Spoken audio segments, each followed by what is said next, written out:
Hello दोस्तों, बहुत बहुत स्वागत है इस चैनल पर जिसका नाम है एवरीथिंग अबाउट सिविल इंजीनियरिंग। लेके आ गया हूँ आपके लिए बिल्कुल नया फ्रेश न्यू सीरीज़। इसमें क्या है कि क्वेश्चन हर सप्ताह आपसे कम्युनिटी टैब में पूछता हूँ अपने चैनल के, और उस एक सप्ताह का जो पूरा एक्सप्लेनेशन है उस इस एक वीडियो में लेके आ गया हूँ। ये है अप्रैल के सेकेंड वीक का एक्सप्लेनेशन। फर्स्ट वीक का मैंने ऑलरेडी डाल दिया है, सेकेंड वीक का हम लोग इस वीडियो में देखने वाले हैं। थर्ड वीक का बहुत ही जल्द कल परसों में आ जाएगा वीडियो। तो अप्रैल 2021 वीक सेकेंड का MCQ question with a lot of explanation आपको इस वीडियो में देने वाला हूँ। वीडियो को शुरू करते हैं। एंड वीडियो शुरू करने से पहले आपसे बोलूँगा कि वीडियो को अंत तक जरूर देखिएगा, क्योंकि काफ़ी अच्छा खासा कॉन्सेप्ट के साथ एक्सप्लेनेशन इसमें रहता है। और जो क्वेश्चन मैं पूछूंगा आपसे उसका जवाब देने का कोशिश करिएगा कमेंट बॉक्स में, क्योंकि जब आप लिख देते हैं कोई चीज़ को तो आप हमेशा के लिए उसको रिटेन कर लेते हैं। यही तरीका होता है पढ़ने का, याद करने का। लेते हैं पहला क्वेश्चन जो कि मैंने पूछा था आपसे अपने कम्युनिटी टैब में कि the compressive strength of heavy duty bricks as per IS 2980 should not be less than. Compressive strength heavy duty bricks, जो ब्रिक्स है हमारा ट्रेडिशनल ब्रिक की बात नहीं कर रहा हूँ, जो नॉर्मल ब्रिक जिसे हम घर बनाते हैं उसकी बात नहीं कर रहा हूँ। यहाँ पे हैवी ड्यूटी ब्रिक्स की बात कर रहा हूँ। जैसा कि आप ये फिगर में देख सकते हो, इस तरह के ब्रिक्स का जनरली यूज़ हम लोग पेवमेंट वगैरह में करते हैं। रोड सरफेस के ऊपर देखते होंगे साइड में शोल्डर वगैरह कभी कभी बनाने के लिए यूज़ होता है।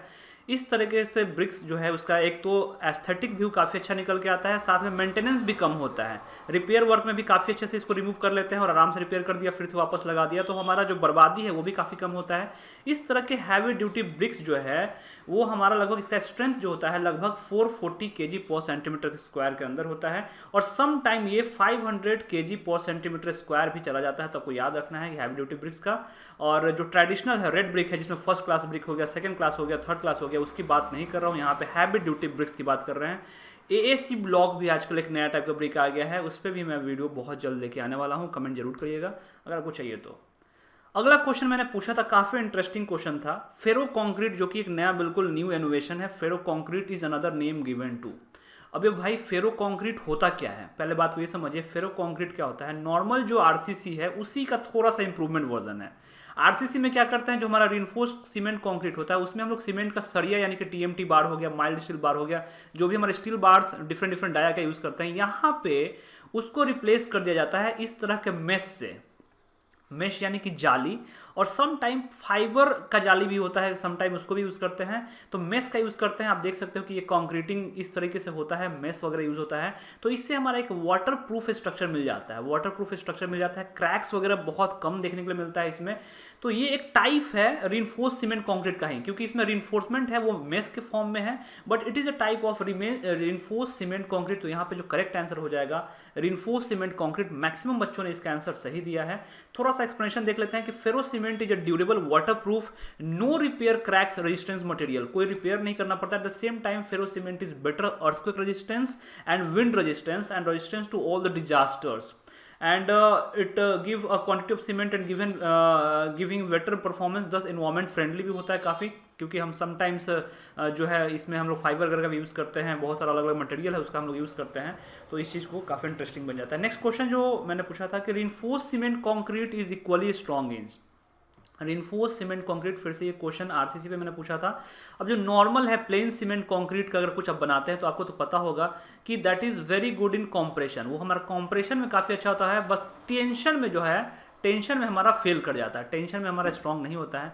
बट व्हेन वी प्रोवाइड, उसमें हम लोग जो रिइंफोर्समेंट प्रोवाइड कर देते हैं, स्टीरअप प्रोवाइड कर देते हैं, तब हमारा क्या हो जाता है कि टेंशन में भी अच्छा हो जाता है। इसके साथ साथ शियर स्ट्रेसेस भी हमारा अच्छे से ये रेजिस्ट कर पाता है अगर स्टीरअप वगैरह प्रोवाइड करते हैं, जो कि एक टाइप ऑफ रिइंफोर्समेंट ही है। तो reinforced cement concrete is equally strong in taking tensile compressive and shear stresses. बच्चों को कंफ्यूजन था टेंसाइल कॉम्प्रेसिव और शियर स्ट्रेसेस में, और टेंसाइल एंड कॉम्प्रेसिव स्ट्रेसेस में।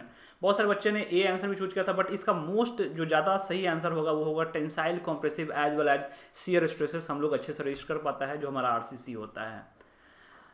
नेक्स्ट क्वेश्चन है which of the following treatment is use to make the timber fire resistance. Timber जो है उसको फायर रेजिस्टेंस करने के लिए हम लोग एक्चुअली बहुत सारा प्रोसेस यूज़ करते हैं।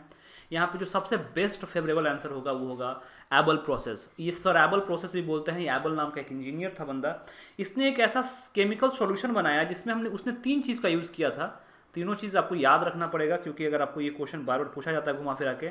तो तीनों मटेरियल कौन कौन सा याद रखिए। सोडियम सिलिकेट है, सोडा ऑफ सिलिकेट, इन तीनों का एप्रोप्रिएट सॉल्यूशन में उसने एक केमिकल सॉल्यूशन बताया, उसको जब हम लोग 3-4 बार लगाते हैं, उसको प्रॉपर ट्रीटमेंट देते हैं, उसी ट्रीटमेंट को सरेबल प्रोसेस बोलते हैं। एंड दैट सरेबल process, with the help of सरेबल प्रोसेस, जो हमारा फायर है वो टिम्बर जो है फायर रेजिस्टेंस होगा। देखिए टिम्बर कभी भी फायर प्रूफ नहीं हो सकता, टिम्बर, क्योंकि टिम्बर की प्रॉपर्टी है जलना, टिम्बर कभी भी फायर प्रूफ नहीं बना सकते हैं बिल्कुल उसको।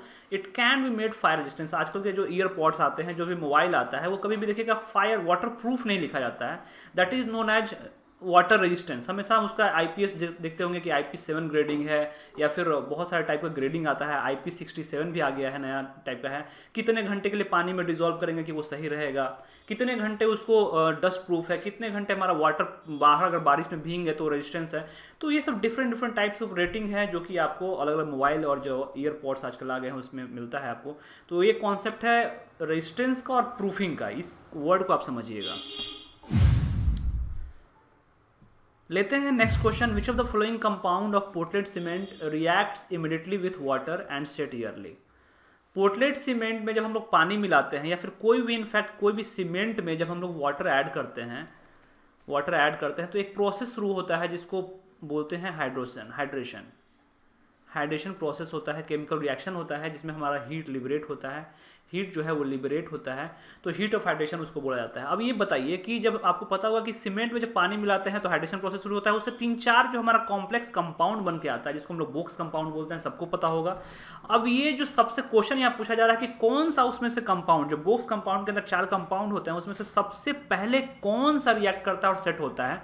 तो यहाँ पे जो सबसे इंपॉर्टेंट आता है वो आपका सीक्वेंस आपको याद रखना होगा। सबसे पहले C3A, उसके बाद C4AF, उसके बाद C3S और उसके बाद C2S। यही सीक्वेंस है दोस्तों, ये सीक्वेंस आपको कभी नहीं भूलना है। C3S सबसे पहले रिएक्ट होता है और सबसे पहले सेट होता है, C4AF उसके बाद होता है। ये दोनों जो है वो 24 आवर्स के अंदर सेट हो जाता है। उसके बाद हमारा जो 7 दिन तक है लगभग ये सेट होता रहता है, और आगे आने वाले कुछ दिनों तक ये हमारा C2S हमारा सेट होता रहता है। इनफैक्ट 1 साल तक भी हमारा ये सेट होते रहता है। बिल्कुल जो कंक्रीट है वो पूरा सेट होने में बहुत टाइम लगाता है, लेकिन जो हमारा स्ट्रेंथ डिजायर्ड है वो 28 डेज के अंदर हमारा मिल जाता है। ये क्वेश्चन मैंने पिछले अपने वीडियो में बनाया था।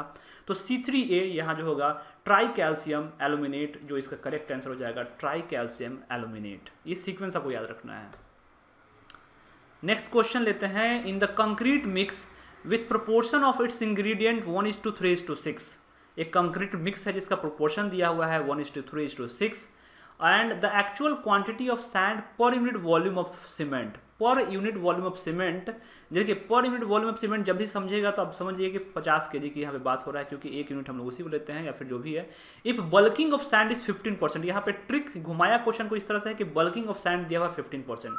क्वेश्चन को ध्यान से पढ़िए, दिक्कत हो रहा है तो वीडियो को पॉज करिए, पहले इस क्वेश्चन को खुद लगाने की कोशिश करिए। The concrete mix with proportion of its ingredient is 1:3:6, the actual quantity of sand per unit volume of cement if bulking of sand is 15% is how much। ये क्वेश्चन पूछ रहा है, तो इस तरह से आपको लिख लेना है। ये 1 जो होता है ये आपको पता होगा कि ये सीमेंट का हमारा दिया हुआ है, ये जो 3 है ये हमारा मतलब कि जो हमारा बीच का मटेरियल है जो फिलर होता है, यानी कि यहाँ सैंड की बात हो रहा है, और जो 6 है ये कोर्स एग्रीगेट की बात हो रहा है। ठीक है, तो अब इसमें सैंड का आपको वॉल्यूम पूछ रहा है, लेकिन सैंड 15% बल्किंग हुआ है, यूनिट के लिए लेना है। तो जाहिर सी बात है कि 3 अगर नॉर्मल रहता तो हमारा 3 ही ले लेते यूनिट, 3 यूनिट ले लेते, लेकिन 3 में 15% ऐड करना पड़ेगा। 3 में 15% ऐड कैसे करेंगे, इसके लिए शॉर्टकट क्या है दोस्तों कि 3 में आप गुना कर दीजिए 1:15 से, आपका आंसर निकल जाएगा। यानी मैंने क्या किया, 3 + 3 × 15%, यानी कि 15%, 15/100। इसी चीज़ का शॉर्टकट ये है दोस्तों कि आप 3 में सीधा 1.15 से गुना कर दीजिएगा तो निकल के आ जाएगा 3.45, which is the correct answer of this question. ये कॉन्सेप्ट है, इसका कॉन्सेप्ट को समझिए। काफ़ी अच्छा क्वेश्चन था, उसको स्टार मार्क कर लीजिएगा। अगला क्वेश्चन तो बहुत सिंपल है, सभी ने 96% बच्चे ने इसका सही आंसर दिया है कि 1 क्यूबिक मीटर ऑफ जो ब्रिक वर्क करते हैं, मैसनरी वर्क करते हैं, उसमें हमारा कितना ईंट यूज होता है। आई थिंक ये तो आपको पता होगा 500 होता है। लिखते हैं अगला question, which of the following what is the unit of measurement for steel reinforcement. जो हम लोग किसी भी घर होता है, कोई घर होता है, उसमें जो हम लोग स्टील रिइंफोर्समेंट यूज़ करते हैं उसका यूनिट क्या लेते हैं। डिफरेंट चीज़ का अलग अलग यूनिट होता है, यूनिट ऑफ मेजरमेंट में हम लोग पढ़ते हैं एस्टिमेशन के अंदर इसको। तो जो स्टील रिइंफोर्समेंट है, जाहिर सी बात है कि केजी में होता है, वेट वाइज होता है, लेकिन यहाँ पे काफ़ी ज़्यादा यूनिट होता है, इसका वेट होता है, इसलिए हम लोग जो लेते हैं वो क्विंटल में हमेशा मेजर करते हैं। जो स्टील रिइंफोर्समेंट है क्विंटल में होता है। 1 क्विंटल में कितना होता है, 1 क्विंटल में हमारा होता है 100 kg। 1 क्विंटल में 100 kg, और अगर 1 टन कोई बोल दे तो 1 टन में हमारा कितना होता है 1000 kg। इस तरह से आपको कन्वर्जन पे मैंने वीडियो डाला हुआ है, एकड़ से कैसे करना है, 1 गज में कितना होता है, 1 मीटर में कितना फिट होता है, ये सब बहुत अच्छे से मैंने वीडियो बनाया हुआ है, आप उसको जाकर जरूर देखिएगा, वीडियो सेक्शन में वीडियो पड़ा हुआ है। अगला क्वेश्चन लेते हैं, for estimation of painting area of corrugated sheets, for estimation of painting area of corrugated sheets percentage increase in area above the plain area, percentage increase in the area above the plain area. ये question I think कि आप में से बहुत बच्चे confuse होते हैं इस क्वेश्चन में, हमेशा कंफ्यूज नहीं होना है, कोड को ध्यान दीजिए। यहाँ पे जो कोरुगेटेड शीट है, पहले तो ये समझिए कि कोरुगेटेड शीट होता किस तरह का, दिखता किस तरह का, ये कोरुगेटेड शीट है, स्टील का कोरुगेटेड शीट्स है, हम लोग इसको जनरली यूज़ करते हैं अपने जो घर बनाने के लिए, जो मतलब कि छाने के लिए यूज़ वगैरह करते हैं इसका। इस क्वेश्चन जो मैंने पूछा था उसमें काफ़ी कम लोगों ने वोट किया, क्योंकि ये क्वेश्चन में ऑलरेडी बहुत लोग कंफ्यूज रहते हैं। देखिए 68% लोगों ने क्वेश्चन का आंसर दिया है 10%, जो कि गलत है, जो कि गलत है, कोड बोलता है जो बताने वाला हूँ अभी। अब इस चीज़ का जब भी कोई एरिया अनइवन होता है, अब ये एरिया देखिए ये अनइवन है, प्लेन तो नहीं है, ये एरिया जो है वो प्लेन नहीं है, प्लेन नहीं है, ये क्या है अनइवन है, इसको हम लोग बोलते हैं अनइवन।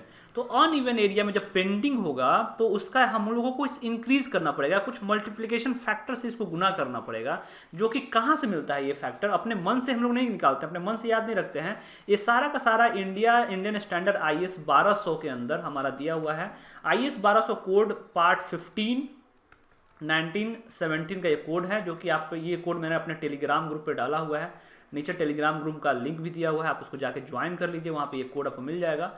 आप देख सकते हैं कि यहाँ पे जो एरिया है प्लेन एरिया कोरुगेटेड शीट का बढ़ाने के लिए हम लोग 14% इंक्रीज करते हैं, कोड बोलता है, कोड बोलता है, आपको याद करना पड़ेगा, 14% इंक्रीज करना पड़ेगा, यानी कि हम लोग इसका लेंथ और ब्रीथ मेजर करेंगे, जो एरिया आएगा, जो हमारा एरिया आ गया उसको हम लोग गुना कर देंगे 14% एरिया गुना कर दीजिए, यानी कि मतलब क्या होगा 1.14 से गुना कर दीजिए, आपको नया वाला एरिया मिल जाएगा। उसी तरीके से आप एस्टिमेट बनाइएगा, इसको एस्टिमेशन में यूज़ होता है इस सब चीज़ का।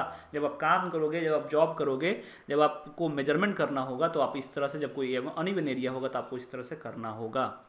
सो गाइज आप भी जाइए, हमारे चैनल जो है एवरीथिंग अबाउट सिविल इंजीनियरिंग, जिसको मैं शॉर्ट में EES बोलता हूँ, हमारा academy EES everything about civil engineering, उसके होम सेक्शन में आपको सारा वीडियो मिल जाएगा, वीडियो सेक्शन में तो बिल्कुल आपको मिलेगा ही, कम्युनिटी सेक्शन में मैं इस तरह से क्वेश्चन पूछते रहता हूँ, डेली लगभग आपसे 3 से 5 क्वेश्चन के बीच में क्वेश्चन पूछा जाता है, कुछ क्वेश्चन सुबह में पोस्ट होते हैं, कुछ क्वेश्चन शाम के 5 बजे पोस्ट होते हैं। आप क्वेश्चन का आंसर जरूर दीजिए और कमेंट करिए, नीचे जो कमेंट वाला बॉक्स होता है उसमें कमेंट करिए, अपने आंसर को एलोबरेट करने की कोशिश करिए, एक्सप्लेन करने की कोशिश करिए, तब जाके आपका कॉन्सेप्ट क्लियर होगा। ज़्यादा से ज़्यादा क्वेश्चन को लगाइए, जाइए कम्युनिटी सेक्शन में, आप जाके इस वीडियो खत्म करने के बाद आप देखिएगा सारे क्वेश्चन जो मैंने पूछ रखे हैं इस वीक में, तभी आपका जब ये वीडियो में इस तरह का डालूंगा तो आपको ज़्यादा फायदा होगा।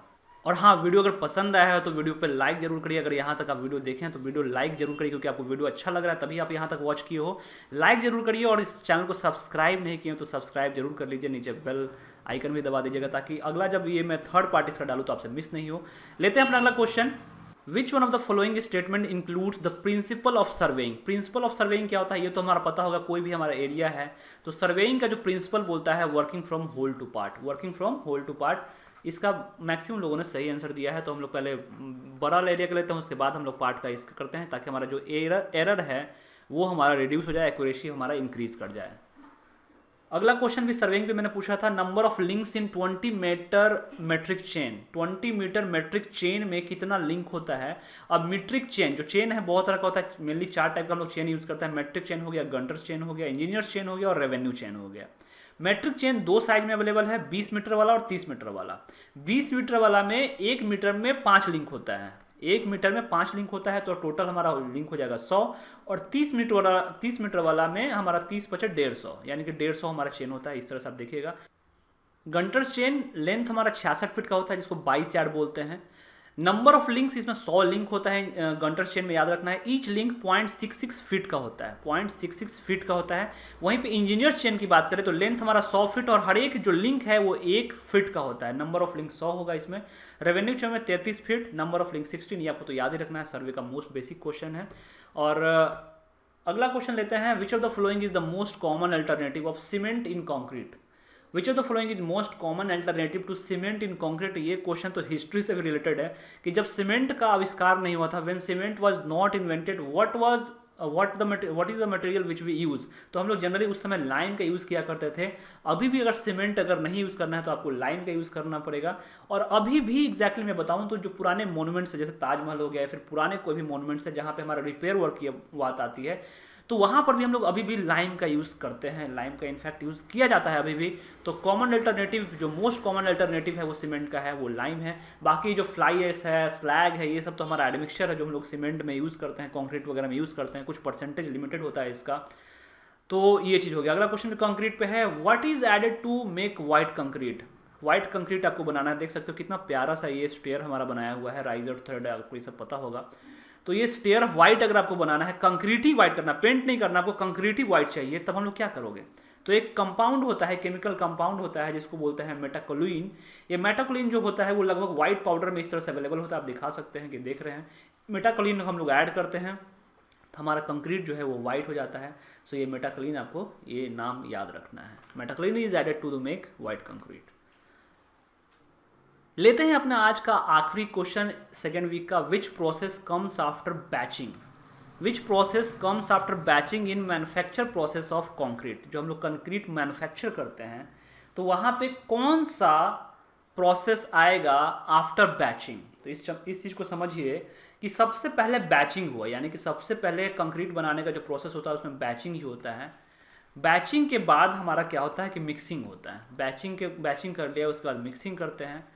मिक्स कर लिया जो कंपाउंड से, बैचिंग मतलब क्या हुआ कि डिफरेंट इंग्रेडिएंट्स, सैंड कितना लेना है, कोर्स एग्रीगेट कितना लेना है, सीमेंट कितना लेना है, वो प्रॉपर मात्रा में जो नापना हुआ उसको बैचिंग बोलती है। मिक्स मतलब मिक्स कर दिया उसको प्रॉपरली, वाटर वगैरह सब कुछ ऐड करके। उसके बाद हम लोग क्या करते हैं, उसका ट्रांसपोर्टेशन करना पड़ता है। जो हमारा कंक्रीट बन गया तो उसको ट्रांसपोर्टेशन करिएगा ना साइड पे, तो हमारा ट्रांसपोर्टेशन हो गया।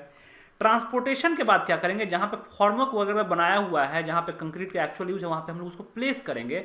और प्लेस करने के बाद हम लोग करते हैं उसका कॉम्पैक्शन करते हैं। मैनुअली कॉम्पैक्शन भी किया जाता है, हमारा वाइब्रेटर से किया जाता है, शटर वाइब्रेटर होता है, बहुत सारे टाइप का कॉम्पैक्शन प्रोसेस होता है। That is done to remove all the air bubbles, जो हमारा उसमें रिमूव करने के लिए कॉम्पैक्शन करते हैं। और उसकी कॉम्पैक्शन करके फाइनल जो फिनिशिंग वर्क है, फिनिशिंग वर्क उसको देते हैं। और लास्ट में फिर उसको जो भी अप्रोप्रिएट टाइम उसको करना है, क्यूरिंग करते हैं। क्यूरिंग करने के बाद जो हमारा है वो हमारा फाइनली जो है आपका कंक्रीट निकल के आएगा। फाइनल जो कंक्रीट आपको चाहिए वो मिल जाता है, जो स्ट्रेंथ आपको चाहिए रहता है। 28 दिन तक लगभग क्यूरी करना पड़ता है। अब बैचिंग भी है, यहाँ पे मैनुअल बैचिंग होता है और मशीन बैचिंग होता है। आप देखेंगे हॉपर्स होता है, बहुत सारा बना हुआ है, मैंने वीडियो में पहले बताया भी है। मिक्सिंग में भी हमारा अगर उसको हाथ से मिला रहा है तो मैनुअल मिक्सिंग हो गया, मशीन मिक्सिंग हो गया, फिर सेमी मैनुअल हो गया, फिर फुल्ली ऑटोमेटेड मिक्सिंग हो गया। ट्रांसपोर्टेशन में with the help of transit mixture करते हैं, कन्वेयर बेल्ट होता है, पंप्स होता है, बहुत सारा टाइप का। प्लेसिंग करने के लिए फिर बूम प्लेसर वगैरह होता है, ये सब यूज़ करते हैं। कॉम्पैक्शन हम लोग बता ही दिया मैंने आपको, हैंड कॉम्पैक्शन करते हैं, विद अ बार करते हैं। उसके बाद फिर हमारा वाइब्रेटर होता है। फिनिशिंग करने के लिए ट्रॉवल सॉवल्स भी बहुत सारा यूज होता है। क्यूरिंग के लिए हमारा बहुत सारा प्रोसेस होता है, स्टीम क्यूरिंग है, मेम्ब्रेन क्यूरिंग है, ये सब सारा प्रोसेस है। तो सिर्फ आप इस प्रोसेस को अगर अच्छे से समझ गए तो आपका कोई क्वेश्चन में दिक्कत नहीं होगा। तो यहीं पे आपका आंसर निकल के आ गया होगा। Which process comes after batching, batching के बाद कौन सा प्रोसेस है, मिक्सिंग है। तो यहाँ पे करेक्ट आंसर जो होगा मिक्सिंग हो जाएगा।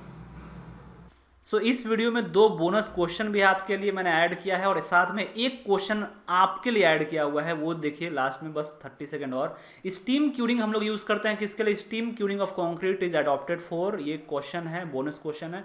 स्टीम क्यूरिंग हम लोग यूज़ करते हैं जनरली प्री कास्ट स्ट्रक्चर के लिए। आपसे मेरा क्वेश्चन ये है, क्वेश्चन फॉर यू, जो मेरा आज का क्वेश्चन है कि आप ये जो स्लीपर देख रहे हैं, रेलवे लाइन यहाँ पे बिछ रही है, ये रेलवे लाइन बिछ रही है, जो कंक्रीट के आप स्लीपर्स देख रहे हैं उसमें कौन सा सीमेंट यूज किया जाता है, which cements are use to manufacture the railway sleepers, ये क्वेश्चन का आंसर आपको देना है। और साथ में ये भी बताना है कि जो कंक्रीट का स्लीपर है उसको बनाने का कौन सा प्रोसेस होता है, जो प्रोसेस हम लोग यूज़ करते हैं।